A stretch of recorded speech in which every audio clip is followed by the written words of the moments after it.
Dado por el Ministerio de Educación. Ya comienza La Buena Educación. Lo que aprendemos nunca olvidamos, todo depende cómo lo enseñamos. Escucharemos con mucha atención que está sonando por la radio ya La Buena Educación. ¿Cómo están, queridos amigos? Yo soy Javier Echevarría y este es La Buena Educación. Como todos los sábados estamos de 9 a 10 de la mañana en Radio Capital y también en Capital TV, en Movistar el 552 o en la señal digital 3.1 o en Claro en el canal 15 o en el 515 de HD. También nos pueden escribir al Facebook en @La Buena Educación Perú o en mi Facebook Javier Echevarría Oficial o en el Twitter @LBE Perú o en mi Twitter @JJ Echevarría. Y hoy vamos a hablar primero, en los primeros dos bloques, sobre el plan de recuperación de clases de mi hijo. Ya empezaron las clases nuevamente, luego de la dificultad que hubo y cómo va a ser el plan de recuperación. Y en los últimos dos bloques vamos a terminar con las últimas dos rúbricas de la evaluación docente que estamos explicando cada programa y que muchos de los oyentes recién están entendiendo, porque ustedes saben que a veces hay tanta información que no del todo correcta, no, mucha bulla y poca escucha. Entonces aquí escuchamos con tranquilidad y tratamos de desarrollar el tema con todo el tiempo posible, por lo menos que nos da la radio. Y tenemos ahora a Pilar Villo, ¿no? Sí. ¿No? Asesora pedagógica del Ministerio de Educación. Bueno, Pilar, bienvenida. ¿Qué tal? Gracias por la invitación. Bueno, justamente vamos a ver cómo uno se puede involucrar en este plan de recuperación de clases. O sea, ¿cómo se involucran primero los padres, no? ¿Qué cosas podemos hacer?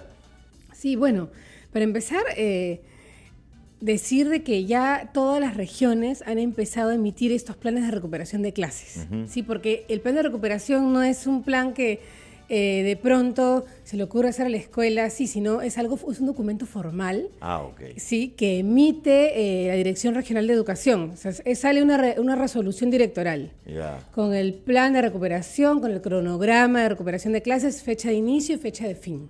¿Sí? E incluso estos planes de recuperación los vamos a poder encontrar en la página que ha habilitado el Ministerio de Educación. Hemos habilitado una página web donde vamos a poder encontrar por región si es que mi región ha presentado o no el plan de recuperación de clases y cuántos días se han perdido de clases. ¿Y cuál es la web? A ver, es www.minedu.gov.pe/recuperación de clases. ¿Sí? O sea, es bien fácil. En la web del Minedu, pero con con el slash. Recuperación de clases. Recuperación de clases. ¿Y qué voy a encontrar ahí? Van a encontrar una presentación con todo el nombre de todas las regiones. Uh-huh. Entonces yo entro a Tumbes, por ejemplo, ¿no? Entonces, ¿qué voy a encontrar? Voy a encontrar si el plan ha sido entregado o no, porque no todas las regiones han entregado. Uh-huh. Voy a encontrar cuántos días efectivos de clases perdidas ha tenido esa región y cuántos días efectivos de clases recuperadas voy a tener. Si perdió 19, voy a recuperar 19. Sí, tal cual. Y la fecha de inicio de recuperación y la fecha de fin. Pero, y a mí son tantas las clases que se han perdido que me imagino que los chicos van a estudiar, ¿qué? ¿Sábado, domingo, hasta Navidad? ¿Cómo va a ser? Bueno, dependiendo del número de días perdidos, en muchas regiones van a estudiar sábados y feriados y las clases se van, por ejemplo, en el caso de Tumbes, por darles un ejemplo, el inicio de la recuperación empezó el 2 de septiembre. ¿Ya? ¿Cuándo finaliza? El 30 de diciembre. ¿Qué? Sí. O sea, ¿pero qué? ¿Pero pararán el 24 de diciembre o...? Claro, bueno, para la cena navideña. ¡Por pero Dios! Sí. Ahora los alumnos van a hacer huelga. ¿Qué van a hacer? Pero ese es en el caso de Tumbes. Pero en otros casos se van hasta enero. ¿Hasta enero? Dependiendo cuántos días se ha perdido. Caso de Tumbes han perdido 19. Eso es poco. En otras regiones han perdido más de 20, 25, 30 días. Entonces hay que tomar en cuenta eso, exactamente. Entonces, ¡qué fuerte, Claro, entonces, o sea, que algunos, pero, y podrá ser que de repente cuando algunos, terminan, digamos, en enero y ahí nomás al mes van a empezar el siguiente año. Sí. Bueno, en marzo, sí. Claro, o sea, casi no. Tienen un mes de vacaciones, un poquito más y ya empiezan. O sea, que al final todas estas dificultades que han ocurrido, definitivamente quien va a pagar, digamos, las consecuencias es el alumno. Claro, y por eso es la importancia de que los padres se involucren acompañen a sus hijos y también por parte de los docentes y también por parte del ministerio respetar un poco también los espacios de descanso, de ocio y también porque los estudiantes tampoco se la pueden pasar todo el tiempo estudiando. Claro. Pueden presentarse cuadros de estrés también. Por supuesto. Entonces hay que tomar en cuenta ese lado también. ¿Qué cosa ¿no? deben hacer los padres entonces? Bueno, primero conocer que existen estos planes, Ya. para empezar. ¿Sí? Ajá. ¿Y ya es posible que de pronto se metan a la página de Minedu y algunos gobiernos regionales no hayan hecho su plan? Sí, porque no todos han Porque si lo han elaborado. hecho, eso va a atrasar todavía más la recuperación. Así es. Y entonces, ¿qué cosa tienen estos planes? Está el cronograma. Ok. Entonces yo voy a saber, por ejemplo, qué sábados de septiembre, de octubre, de noviembre hasta diciembre mi hijo va a ir a clases. ¿Por qué? Porque hay regiones que han sido más flexibles y han dicho, bueno, pues no todos los sábados. Va a ser un sábado sí, un sábado no. Ajá. Pero sí todos los feriados que restan del año, ¿no? Ok, Entonces, así. pero si no es todos los sábados, se va a alargar más hasta... Yo no sé, yo como estudiante preferiría ya los sábados terminar todos. antes, no que irme hasta enero. Sí, pero en algunos casos, a ver, ¿qué pasa? No es en todos los casos, pero eso, por eso te digo, varía el número de días, varía si es todos los sábados, eso es diverso. Pero también varía de que los días de semana me quede 2 horas más. Ah, claro. Entonces, si mi Más colegio no tiene doble turno, Ajá. entonces tengo la tranquilidad de poder quedarme no hasta la 1, sino hasta las 3 de la tarde. Claro, para cumplir todas las horas. Así es. Entonces, ese plan lo decide el gobierno regional. Sí, en coordinación con las UGELs. Ah, ¿no? con la y los coordinación. colegios, sí. Ok. Es un plan concertado. Eso es importante decirlo, que es un plan que no es impuesto por el ministerio, sino más bien es un plan concertado entre las direcciones regionales, las UGELs y los colegios. Ok. Yo lo primero que me pregunto, ¿no? Viene el chico, ¿no? Así furioso al ver que todo lo que va a pasar, porque claro, ha tenido mucho tiempo sin clases, mucho tiempo, pero con una incertidumbre, es decir, no es una vacación programada que tú decides decir, sino que empiezo a la muerte, no, todavía, y así se pasaron 2 meses, ¿no? Entonces, y vienen y le preguntan al papá, ¿por qué tiene que ser así? Sí. ¿Qué cosa podrían responder los padres? A ver, primero, el padre, como te decía, tiene que estar enterado del plan de recuperación. Ajá. ¿Sí? Ese es uno. Si tiene alguna duda, el padre puede acercarse a la escuela, hablar con el director, con el tutor de su hijo. Eso es importante, la figura del tutor. A veces los padres, yo sé, padres y madres hoy en día trabajamos. Claro. ¿Sí? Pero mira, a veces no vemos a nuestros hijos, a veces ni los vemos o a veces los vemos 1 hora, 1 hora y media al día. Pero hay formas de tenerlos monitoreados. Ahora con la tecnología, teléfono, no sé, tecnología hay, Claro. basta, o una llamada, y tenerlos monitoreados y saber en qué están.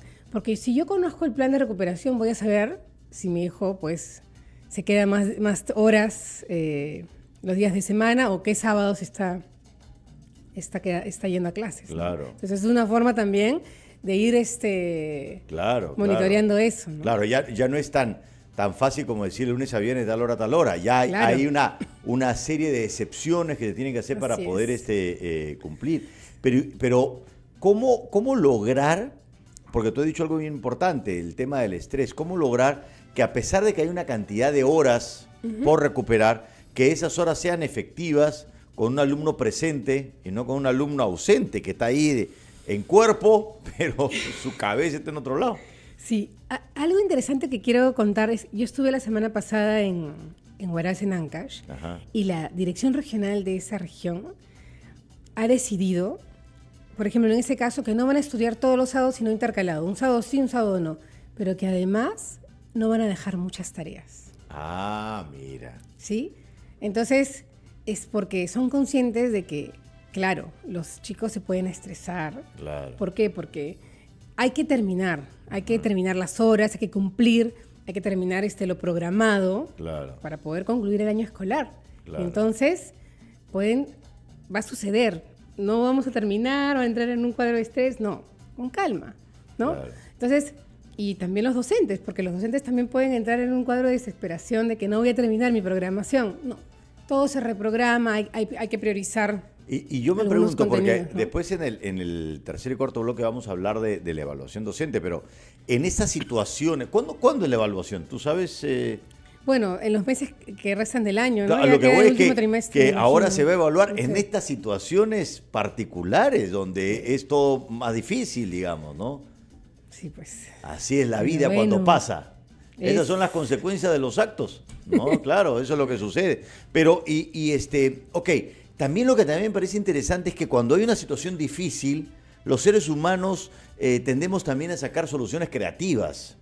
Y de pronto los mismos maestros o los mismos padres de familia pueden pensar en posibilidades creativas para ver cómo recuperar, ¿no? Sin que sea un tránsito de angustia, ¿no? Sí, por ejemplo, en la época de la huelga magisterial, que el ministerio hizo intentos para que los estudiantes no se atrasen y puedan estudiar desde sus casas. Claro. ¿Sí? Se habilitó una página, se hicieron algunos videos que está todavía al alcance es público, ¿no? Hay unas clases, se hicieron videos con unas sesiones de aprendizaje. A mí se me ocurrían algunas cosas, ¿no? Por ejemplo, que los estudiantes se agrupen con sus compañeros, júntense, hagan grupos de estudio, Ajá. que se ayuden, porque eso, estudiar entre pares es muy rico. Claro. ¿No? Ayúdense, el que sabe menos, el que sabe más. Eso es exitoso. Y una pregunta, Sí. ¿y necesariamente tiene que cumplirse una cantidad de horas? Porque si a veces el aprendizaje es por objetivos y el chico sabe, porque el chico en general, el adolescente, pierde mucho tiempo, no porque tiene pues otros intereses, pero si sabe que tiene que cumplir cierto objetivo de aprendizaje para poder así recuperar un poco el tiempo y que no se quede más tiempo, ¿lo puede hacer? Sí, bueno, pero lamentablemente sí, estoy de acuerdo con lo que tú dices, pero también está el tema de las horas, que es un tema que es parte de una resolución ministerial Que se tiene que cumplir el se tiene número que de horas. cumplir el número de horas, ¿no? Hay horas para el nivel inicial, para el primaria, secundaria, para la educación alternativa, la educación especial. Entonces, varía el número de horas, no son iguales, pero hay que cumplir. Hay que por cumplir. eso hay que reprogramar y hay que hacer el plan de ¿Y cuántas recuperación. horas son al día? Al día, bueno, O sea, van empiezan de a las 8 a 1, ¿no? Normalmente, ¿no? Normalmente. O sea Sí. que podrían ser algunas escuelas, como dices tú, las que no tienen Salvo las de jornada escolar completa que se quedan hasta las 3. y los que tienen hasta las Ajá. 3, ellos también tienen Claro. tienen que recuperar más horas. Claro. Y en algunos casos se pueden quedar hasta las 6, si es que no tienen las tardes. Los colegios de jornada escolar ampliada o completa Ajá. son de un solo turno. Claro. Entonces ellos podrían quedarse más horas. Wow. Muy bien. Bueno, vamos a ir a una pausa, pero antes le digo, culmina tu secundaria y capacítate para trabajar al mismo tiempo. Si tienes entre 17 a 25 años, el Ministerio de Educación te ofrece 500 becas, doble oportunidad. Toda la información la puedes encontrar en www.pronavec.gov.pe. Las inscripciones van hasta el 23 de septiembre. Vamos a una pausa comercial y volvemos con la buena educación.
Seguimos aquí en La Buena Educación y en la pausa comercial estamos hablando con Pilar y hay una información importante, ¿no? Porque muchos docentes, pues, después de todo lo que ha pasado, que a mí me asombra porque yo entiendo mucho de los reclamos, qué sé yo, pero claro, el tiempo que demoró la huelga fue excesivo y la reacción frente a la evaluación fue impresionante y la cantidad de personas que no tienen la menor idea de la evaluación y muchos de los docentes tampoco, y muchos de los periodistas tampoco, y hablan, pero, o sea, y yo ahora que me estoy enterando, pues hay una ficha que uno lo entiende perfectamente. Entonces, muchos de ellos también dicen, quieren pues que se les pague el tiempo que no han trabajado. Y claro, no han trabajado, pero me dices tú que sí se les va a pagar, pero siempre y cuando recuperen las clases. Claro. Y tener en cuenta que estas planes de recuperación, el nombre técnico es Normas y Orientaciones para la Recuperación de Horas Pedagógicas No Laboradas por motivo de la huelga magisterial. Claro. Entonces, yo voy a recuperar esas horas que no trabajé. Entonces, por lo tanto, me las van a pagar. Por supuesto. Claro. Me he olvidado que justamente ahorita estamos en Facebook en vivo, ¿no? En La Buena Educación Perú, ahí también nos pueden ver en Facebook en vivo para también comentar. Y me parece importante, porque claro, entiendo que muchos de ellos están con una preocupación porque han estado en huelga, necesitan el dinero, pero bueno, las consecuencias de las cosas son así. Entonces, lo que me parece importante es que está el ofrecimiento del pago, sí. Porque yo imagino que si no, que así como los alumnos le va a costar muchísimo recuperar las clases, a los maestros también trabajar sábado, feriado, domingos, Navidad, enero. Y bueno, si recuperan, se les paga. Así es. El objetivo de este plan es que tanto la DRE, la SUGES, los directores, los docentes garanticen la recuperación del 100% de horas pedagógicas no laboradas. El 100%. Así es, por motivo de la huelga magisterial. Entonces, se les va a recuperar y se les va a pagar. Claro. ¿No? Claro. Y bueno, entonces hemos hablado, digamos, de los padres, que lo primero que tienen que hacer es saber el plan. O sea, se les exige de alguna manera la vida, ¿no? A que se involucren muchísimo más en esto que se tiene que hacer para poder recuperar las clases perdidas. Luego, ¿cómo mantener la calma del chico? A ver, algo importante que hoy en día a veces hemos perdido, creo que con los hijos, es estar pendientes de lo que les pasa, ¿no? A veces no hay tiempo, pues, porque todos trabajamos hoy en día, la vida corre mucho más rápido, pero hay formas, ¿no? Una llamada, un WhatsApp, mira, lo que sea. Pero estar pendientes y preguntarles, sobre todo en este contexto de recuperación, que puede ser más exigente para el estudiante, converse con sus hijos, pregúntenles cómo se sienten, qué dificultades tienen y cómo pueden ayudarlos, porque de repente hay un tema que no están comprendiendo bien. Claro. Y que de repente el papá puede ayudarlos a la distancia, de repente. Mira, hijito, entra acá. De repente consulta este libro o esta página web. Hay muchas maneras en que podemos ayudarlos. Algo que siempre recomendamos y que vale la pena repetirlo es el tema de la alimentación. Sobre todo los adolescentes, ¿sí? Que le quiten los dulces y la comida chatarra, por lo menos en estos meses, para que la atención esté más, sí. Y más si se van a despierta. quedar más horas en la escuela, llevar una lonchera rica en calorías, muchas frutas, líquidos, ¿no? Llevar una buena alimentación, no un alimento solo por llenarlos, ¿no? Sino que algo que los sostenga, ¿no? Claro.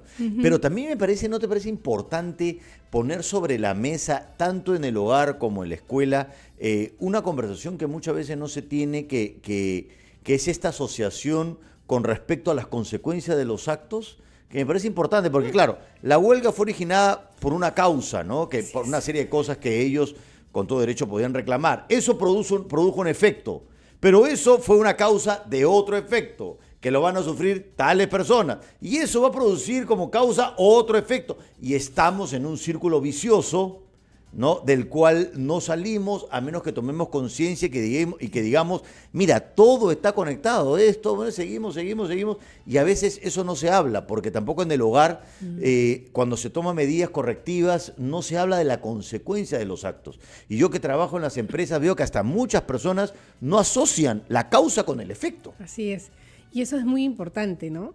Creo que, por ejemplo, con lo que pasó en verano con el fenómeno del niño costero, creo que las primeras actividades post niño costero en la escuela fue hablar de lo que pasó. Claro. ¿No? Las primeras clases no era volver al curso, qué pasó en la historia y geografía, no, qué pasó. Claro. ¿No? ¿Qué pasó? ¿Cuáles han sido las consecuencias? ¿Cómo se sienten? Claro. ¿Perdieron su casa? Algo, porque Claro, hablar de las lo cosas. que pasó, ¿no?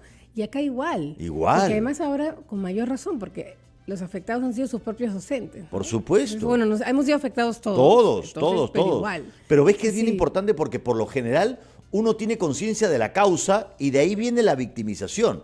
Mira lo que me ha pasado porque ellos. Ya sí, puede ser, pero tú estás produciendo, tú eres causa de otro tipo de cosas. No. A mí me ha pasado. No, yo estoy haciendo que pase.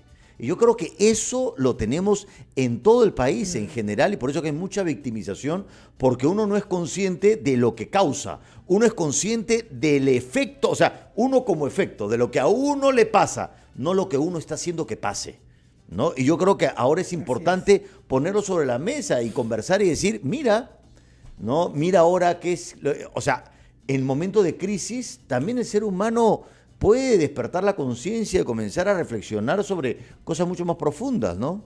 Sí, por eso parte del éxito de la culminación del año escolar no solamente es tarea del docente en sí, es tarea de los padres de familia, del director de la escuela, del docente, pero también de la sociedad en general, porque creo que es nos ha removido a todos, ¿no? Lo que ha pasado. Por supuesto. Entonces, bueno, eso estamos hablando con respecto a los padres. Con respecto a los profesores, estás comentando que en muchas de las escuelas están pensando no dejar muchas tareas. Me imagino que también debe ser importante en la escuela que haya un plan de contención emocional entre ellos mismos. Porque evidentemente la situación ha sido muy difícil para ellos, pero a veces no se habla y solamente uno está en el discurso de la queja, pero no en el discurso de la reflexión, de poder contener emocionalmente, de poder identificar las emociones detrás de eso y poder hacerle frente a lo que viene. Sí, yo creo que es un trabajo también, sería interesante entre los docentes, ¿no? En la misma escuela, cómo se sienten. Claro. El otro día conversaba con una docente de Ancash, justamente de Huaraz, que me contó que ella no hizo huelga porque tuvo el apoyo de los padres. Pero fue la única. Que tuvo el apoyo de los padres de familia y continuó haciendo sus clases. Fue o sea la que única ellos, que no fue huelga. O sea que ellos no van a recuperar No, sus estudiantes no. Era una estudiante de inicial, pero igual. ¡Wow! Fue increíble su caso, ¿no? Porque me dijo, yo fui la única que no... Y seguí haciendo mis clases porque los padres me apoyaron y estuve allí. Claro, porque fue muchos de los valiente, padres, ¿no? Sí. muchos de los padres han apoyado. Y claro, es interesante porque dice, yo merezco. Ok. Y ahora hay consecuencias. No, yo no quiero ninguna consecuencia. No, y los padres también van a sufrir las consecuencias. También. Porque claro, todo acto tiene consecuencias y es inevitable. Y bueno, pero ¿qué cosa podría ser? Digamos que ahorita nos están escuchando los estudiantes. ¿Qué le podemos decir a ellos? A ver, primero, ánimo. Ellos también tienen que apoyar a sus docentes, porque yo creo que todos hemos regresado a clases como expectativas, docentes, estudiantes. Ha sido muchas semanas fuera del aula. Claro. ¿Sí? Creo que también siento que nos hemos extrañado unos a otros. Es normal, ¿no? Lógico. Mi profesor que veía todos los días, de pronto, y lo veía, creo, lo podía haber visto, mira, está mi profesor en la tele, ¿no? Protestar. Claro. Que eso ha pasado, ¿no? Claro. Y ha sido... Y yo creo que los estudiantes se han cuestionado también qué ha pasado con mi profesor, que lo veía en el aula y lo veía luego en la tele protestando. Entonces Claro. sí, apoyarse mutuamente, yo creo que ponerle ánimo a lo que resta del año para concluir los estudios. Mira, faltan pocos meses para concluir el año escolar, sobre todo un mensaje a los de quinto y secundaria, Uy. porque claro, ellos... salen de la escuela y seguramente quieren seguir estudiando. Ya Claro, sea los que van a postular alguna carrera ¿cómo técnica van a o hacer? universitaria. Bueno, no, ellos postulan, no hay ningún problema con eso, postulan. Ya. Luego van a recibir su certificado de haber concluido el año escolar. Va a demorar quizás un poquito más, pero no mucho más, porque los que concluyen en enero se retrasan unos días más nada más. Ya, pero digamos que No los que es- quieren postular en marzo y tienen que prepararse, ¿no? Porque a veces hay un examen de ingreso, sobre todo en las Sí. universidades nacionales, es muy difícil el difícil. ingreso, ¿no? Sí. Porque hay mucha competencia y tienen que prepararse, pero no han terminado el colegio. Sí, van a tener que correr. Claro. Eso va a ser, sí. Es verdad. Y claro, y es cierto lo que tú dices con respecto al estrés, pero también es cierto que el estrés, depende de la dosis, te genera una adrenalina que a veces te hace producir más. Eso es Porque cierto. siempre todos estamos, o sea, hay dos tipos de estrés, ¿no? El distrés y el eustrés. Y siempre uno trata de decir, pues el estrés, pobre estrés, pobre estrés. No, a ver, hay un estrés que también te hace, no decir, pucha, tengo que cumplir un objetivo y de pronto estás mucho más despierto. Que cuando estás relajado, sabiendo que tienes el tiempo para hacerlo. Pónganse metas, ¿no? O sea, digamos, por cada área curricular que tengan, matemáticas, comunicación, historia, geografía, economía, pónganse para ciencias. Seguramente los docentes ya les están poniendo metas, trabajos para fin de año, ¿no? Investiguen, analicen, hagan sus trabajos y culminen para que con éxito cierren el año, ¿no? Esa es Muy la bien, idea. Pilar. Bueno, muchísimas Sí. gracias por haber venido. Vamos a ir a una pausa para hablar justamente de las dos rúbricas que faltaban. Pero antes, recuerda que si eres una escuela inclusiva, inscríbete hasta el 29 de septiembre en www.minedu.gov.p/educación inclusiva y participa por el reconocimiento Escuela Valora. Sea una escuela inclusiva, sea una escuela Valora. Pero antes de irnos, porque estamos viendo estos mitos con respecto a la evaluación, tantos mitos, queridos amigos, que vamos a ver un mito más sobre la evaluación docente. Y luego de la pausa comercial volvemos. Mito. Si el director me tiene mala predisposición, desapruebo la evaluación. Falso.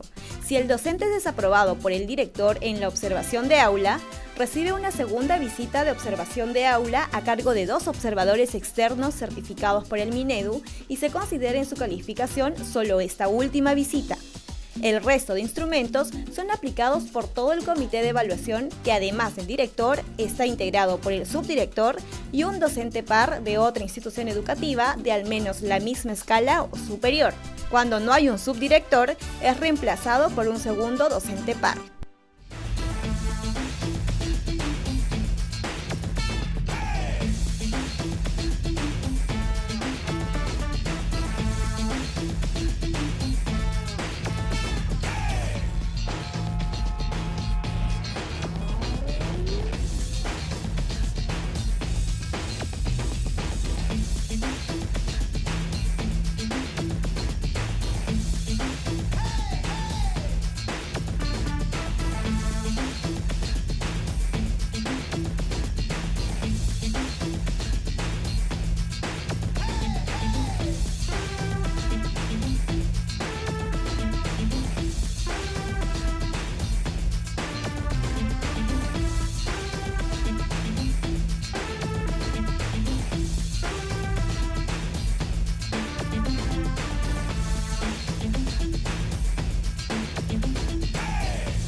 Seguimos aquí en Radio Capital y ahora vamos a ir a la última parte, después de estar 3 programas hablando de la rúbrica de evaluación, las últimas 2. Y la verdad es que todas las personas que nos han podido seguir, creo que les ha quedado bastante claro las primeras 4 y se han derribado un montón de mitos. Yo la otra vez estuve en un almuerzo y ahí surgió de nuevo los mitos diciendo, ves que la evaluación no puede ser posible. Y claro, yo le di una cátedra después de haber estado aquí con Rosario, ¿no? Y que me ha explicado exactamente rúbrica por rúbrica y que toda persona que quiera saber, la información está. Tú decides a quién escuchar. Si escuchas los rumores, el rum rum, o escuchas la información oficial. Y aquí en este programa está la información oficial.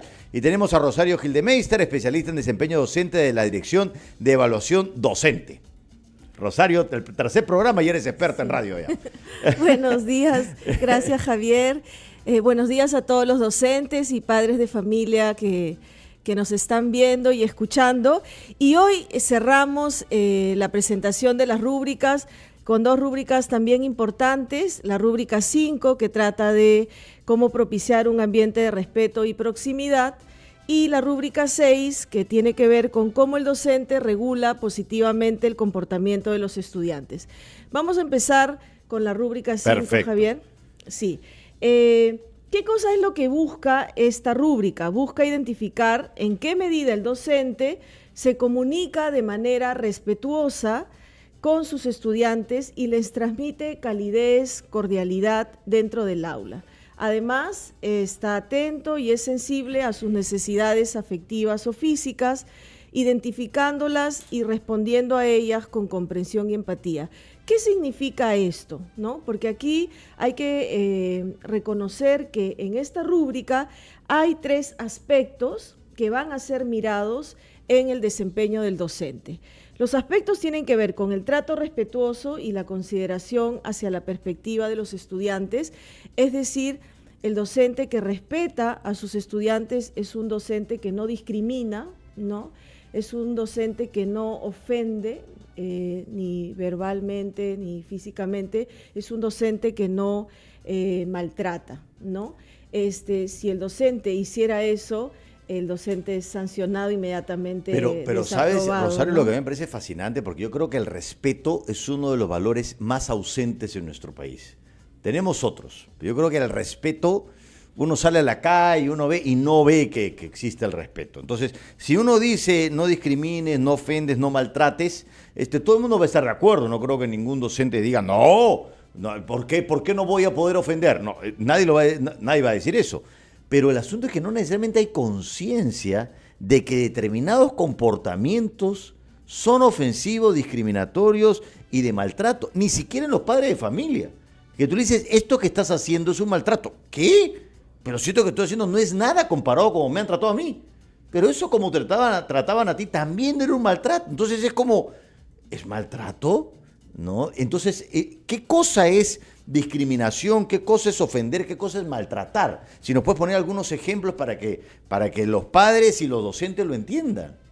Gracias, Javier. Por eso consideramos que la escuela y el aula es el lugar donde tenemos que ir generando a estos ciudadanos, ¿no? Exactamente, el futuro. El futuro de nuestro país, un país en el que se respeten las ideas de los demás, en el que se respete a los chicos en su individualidad, ¿no? Y se respete también al grupo.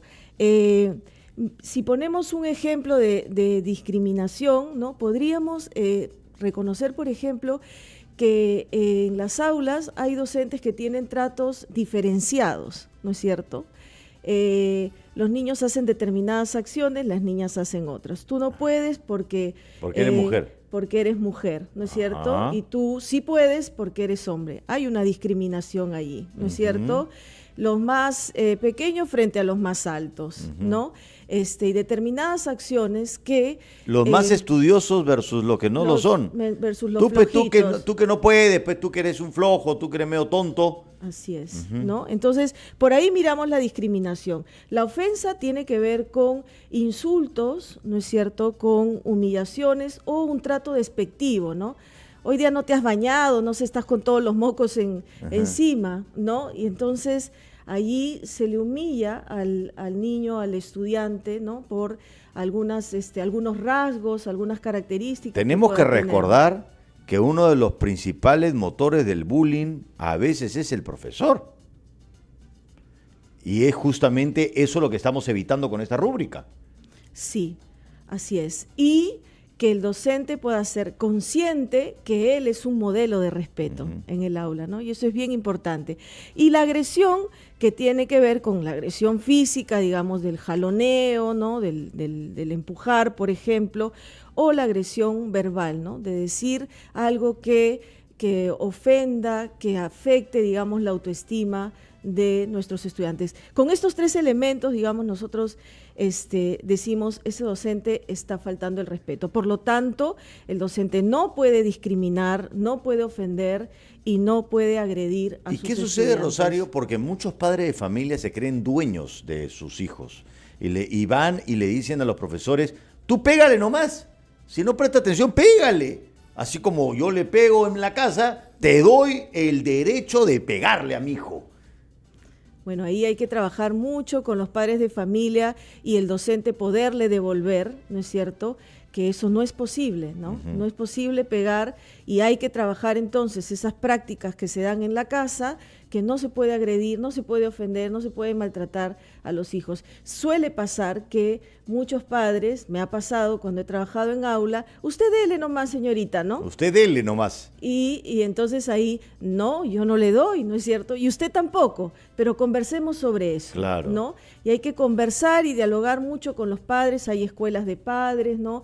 El trabajo que se hace en educación inicial es bien fuerte, el trabajo con los padres, ¿no? En primaria y secundaria también, pero hay que hacer escuelas de padres, hay que trabajar mucho sobre estos temas, ¿no? Que están como bien metidos, ¿no? Claro, están, Y que hay o sea, que- la falta de respeto está, por eso digo, está tan incorporada que ni siquiera es evaluado como falta de respeto.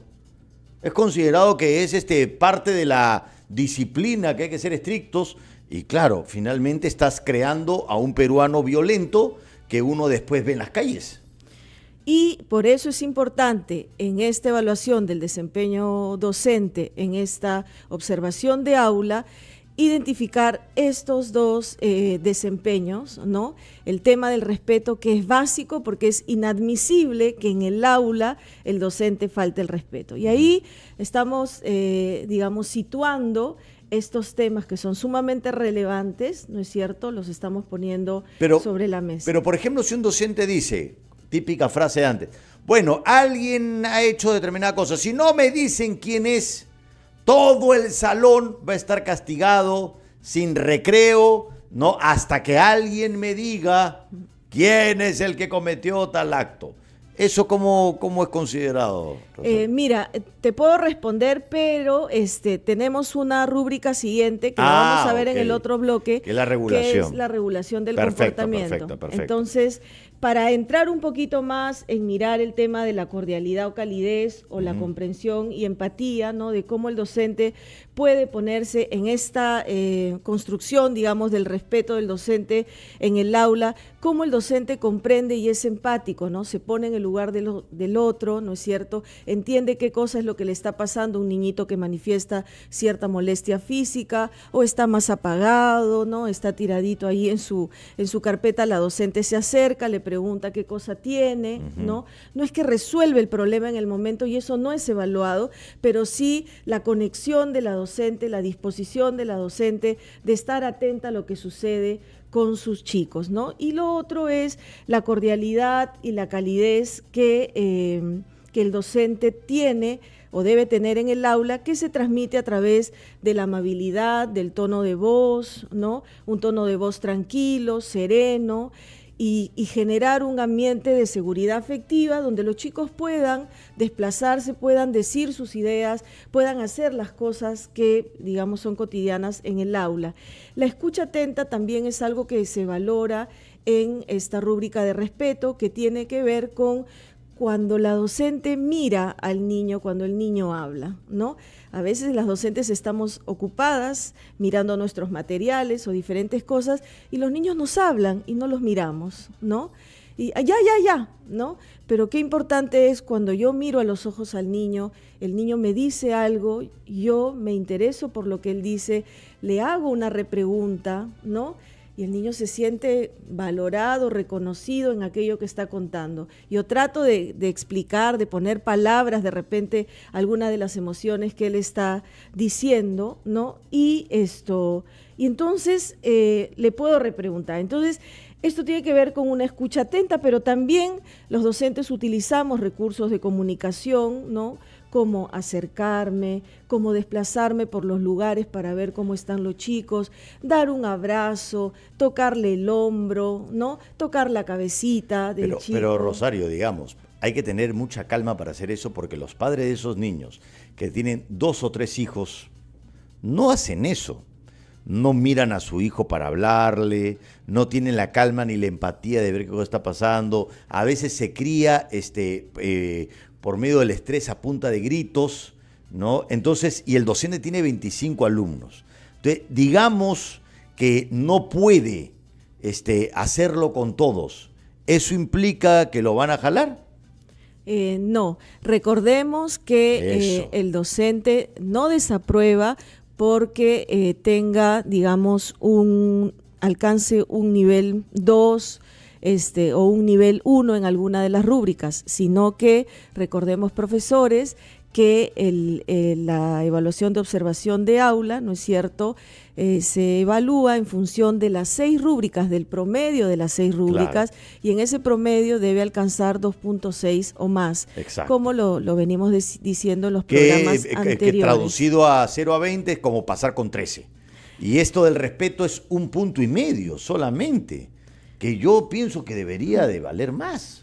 Todas las rúbricas tienen en la escalerita, ¿no es cierto?, la misma descripción de los niveles que va del 1 al 4, donde el 4 es el destacado, el 3 es el satisfactorio, el 2, digamos, da cuenta de un proceso y el nivel 1 tiene muchas dificultades o deficiencias. Pero respondiendo a tu pregunta, ¿no?, un docente que recibe a niños donde hay diferentes contextos, digamos, en la casa, el docente tiene que ahí hacer también un trabajo personal muy fuerte, que es parte de nuestro rol como docentes, claro. ¿No? Esta preparación personal que permite que podamos conectarnos con nuestros niños, ¿no?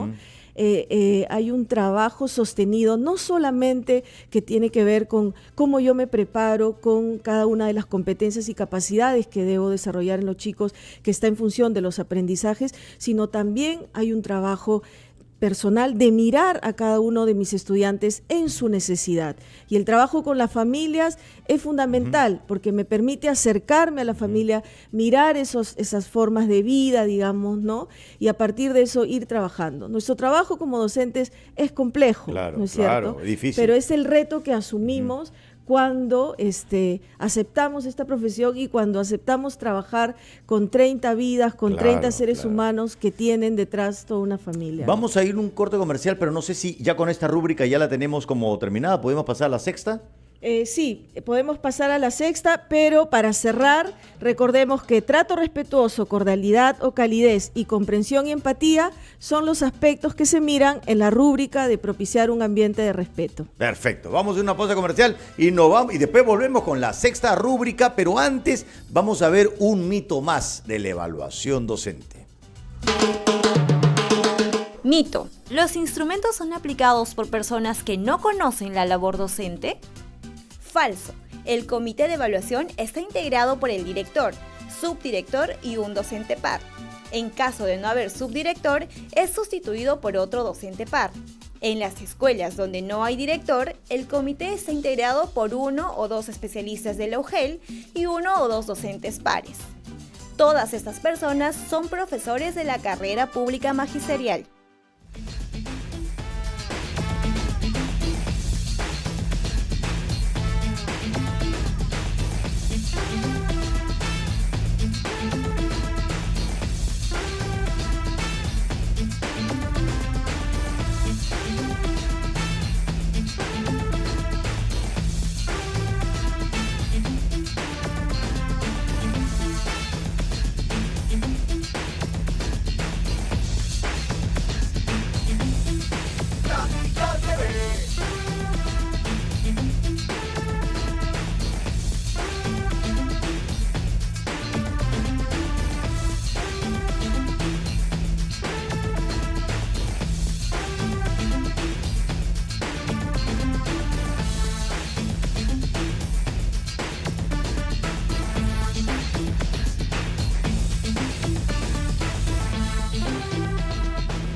La Buena Educación. Seguimos con Rosario y vamos a ir a la sexta rúbrica. Hemos visto la quinta, que es el respeto fundamental, ¿no? Estamos hablando de las cosas más importantes de la evaluación al final, ¿no? Pero que deberían serlo como las primeras. Y esta sexta rúbrica, ¿de qué se trata, Rosario? Esta rúbrica tiene que ver con cómo el docente regula positivamente el comportamiento de los estudiantes, ¿no? Y ahí es bien importante señalar el tema de las expectativas que tú también habías señalado en el bloque anterior y con la invitada anterior, ¿no? Las expectativas de comportamiento o las normas de convivencia que se establecen deben ser claras. Y en ese sentido, cómo el docente pone junto con los chicos la expectativa, es decir, ¿qué se espera, no? O sea, en el aula no vale golpear, en el aula no vale, ¿no? ¿Cuáles son las reglas? O sea, claro, ve una bronca entre los chicos. ¿Qué cosa debe hacer el docente? Hay que intervenir, ¿no? O sea, el docente tiene que intervenir y tiene que parar la bronca y tiene que trabajar con ellos en la reflexión de cuáles son los acuerdos a los que se han llegado, ¿no? Esto de qué vale y qué no vale, que se trabaja mucho con los niños, ¿no? No vale golpear, no vale pegar, en este espacio nos cuidamos y cuidamos los materiales, que es algo que trabajamos mucho en las sesiones de psicomotricidad, pero también, digamos, en la vida cotidiana del aula. Y si el niño transgrede la norma, paramos ahí y decimos qué cosa es lo que está pasando, qué cosa habíamos hablado, ¿no es cierto?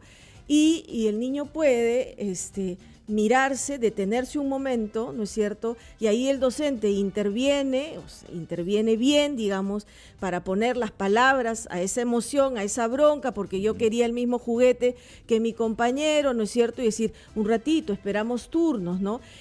¿Te acuerdas que ayer pudiste trabajar con tus compañeros y utilizar los mismos materiales? ¿Te acuerdas que pudiste terminar y pudieron terminar el trabajo grupal? Ahora también lo podemos hacer, ¿no? Pero Rosario, ahí nos encontramos con una situación también bien difícil a nivel cultural.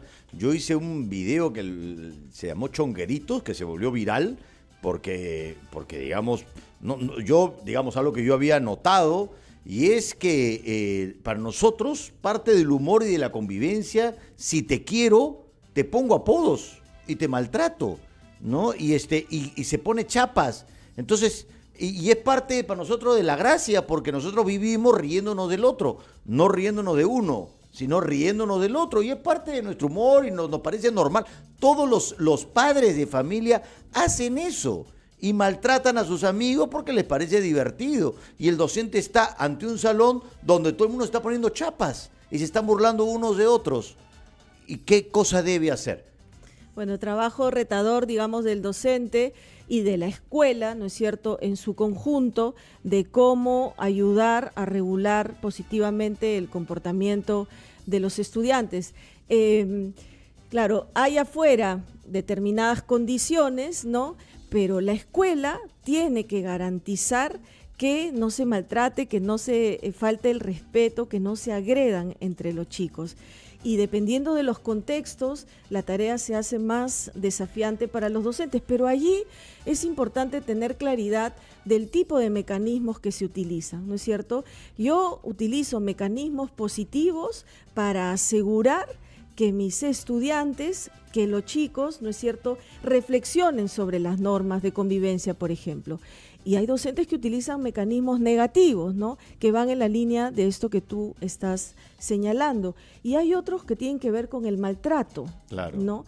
Y entonces, ¿cómo identificar qué tipo de mecanismos estoy utilizando? Porque a veces pareciera que no distinguimos cuál es de cuál, ¿no? Claro. Maltrato, pero digo que es positivo, porque yo creo que es así, ¿no? Un maltrato positivo. Sí. Entonces, eso no existe. Claro, no existe, pues, y, no existe. Y digamos, si nosotros queremos hablar de los mecanismos positivos, podríamos mirar, además que los mecanismos positivos tienen un valor formativo sumamente importante, y es la atención de los estudiantes hacia las conductas esperadas, ¿no?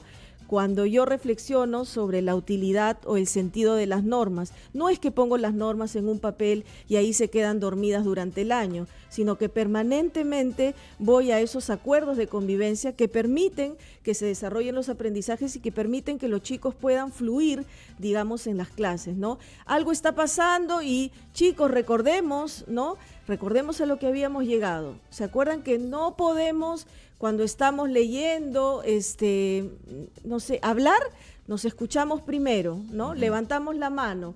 Y eso es un trabajo de todos los días, ¿no? Claro, es que la dificultad, y es lo que tenemos que tener bien presente todos, es que toda la mirada del currículum es una mirada hacia el futuro. No es como el Perú funciona, es como queremos que funcione. Es el peruano y la peruana que queremos en el futuro. Entonces, el cambio es muy difícil porque hay que establecer una atmósfera en el aula que el Perú no tiene. Es como querer cambiar el Perú desde la escuela, que en realidad es como tienen que suceder las cosas.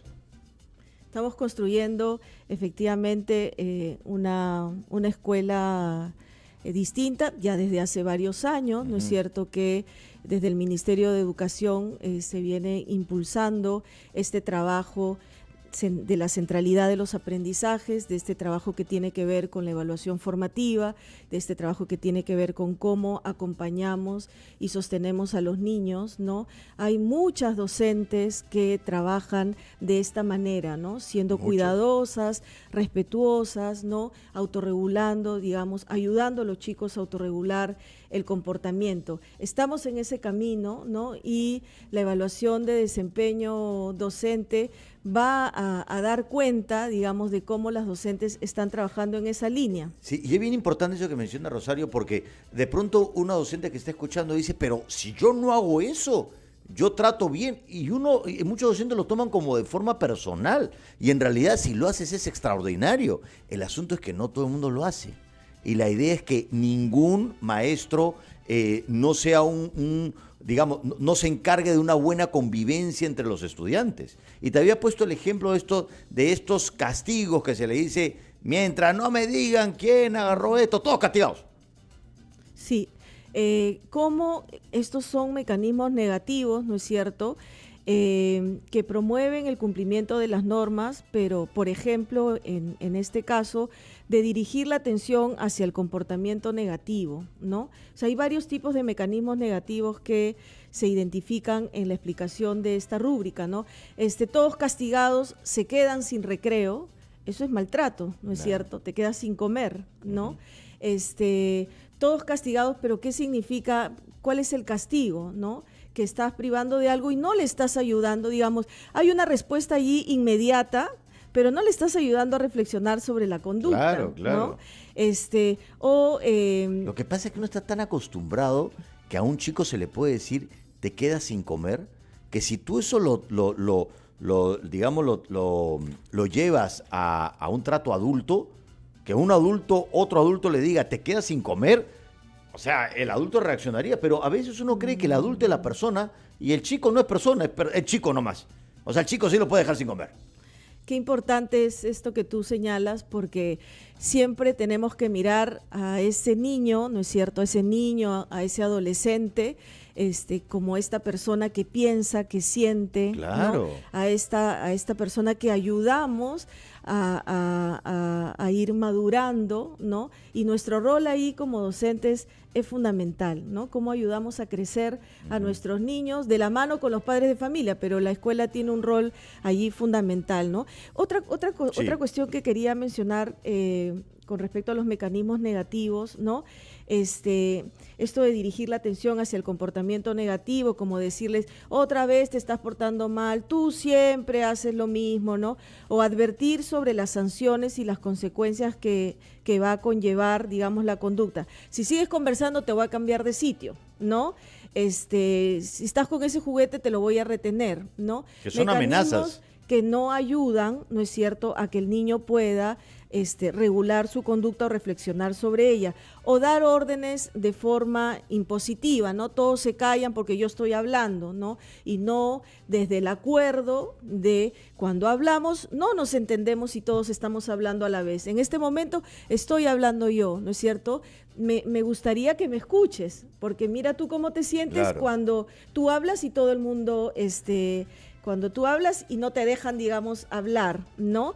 O también mecanismos negativos que se utilizan como controlar o limitar excesivamente el actuar del docente y todo el tiempo están, cállate, siéntate, ¿no? Y eso no permite que fluya, digamos, la sesión. O dar una recompensa o un castigo, ¿no? La carita feliz, te doy un chupetín, ¿no? Que se utiliza mucho, pero es un mecanismo negativo, porque, digamos, en el momento el niño tiene su chupetín, pero no ha reflexionado ni establecido la relación de ese chupetín Claro, con y la se conducta. asocia de que toda la cosa tiene que tener un regalito. Pero ahora que ya estamos terminando, ¿qué sucede si digamos en todas las rúbricas te fue bien, pero la quinta, que es el respeto, y la sexta, que es esta regla de convivencia entre los estudiantes, no estás bien?